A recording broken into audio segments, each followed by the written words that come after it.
Dem Feind gelungen, die Front in breiter Formation zu durchbrechen. Im Süden hat der Gegner Zossen genommen und stößt auf Stahnsdorf vor. Der Feind operiert jetzt am nördlichen Stadtrand zwischen Frohnau und Pankow und im Osten ist der Feind bis zur Linie Lichtenberg-Marsdorf-Karlshorst gelangt. Mit dem Angriff Steiners wird das alles in Ordnung kommen.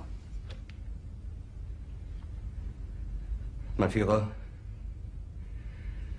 Steiner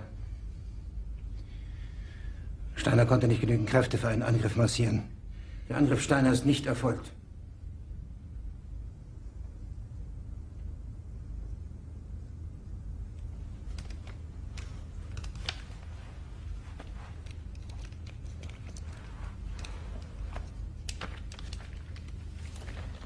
Es bleiben im Raum Keitel, Jodl, Krebs und Burgdorf.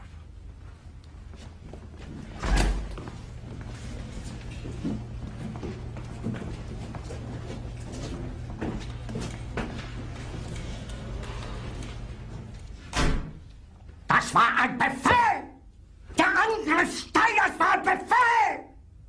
Wer sind Sie, dass Sie es wagen, sich meinen Befehl zu widersetzen?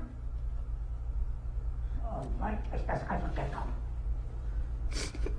Das Militär hat mich belogen! Jeder hat mich belogen, sogar die SS!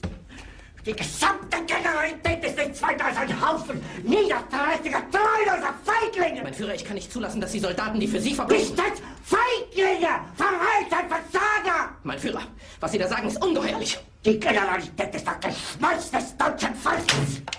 Sie ist ohne Ehre! Sie nennen sich Generale, weil Sie Jahre auf Militärakademien zugebracht haben, nur um zu lernen, wie man Messer und Gabel hält! Es hat mir jeden nur einen Widerstand in den Weg gelegt! Ich hätte gut daran getan, von Jahren alle höheren Offiziere liquidieren zu lassen, wie Stalin!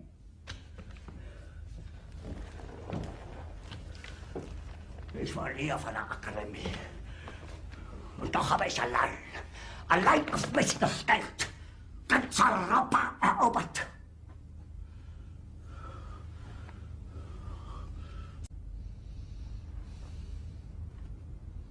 Meine Befehle sind in den Wind gesprochen. Es ist unmöglich, unter diesen Umständen zu führen.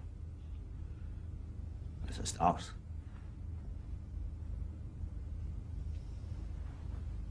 Der Krieg ist verloren.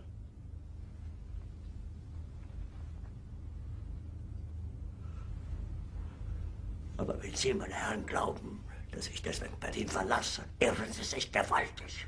Eher jage ich mir eine Kugel durch den Kopf.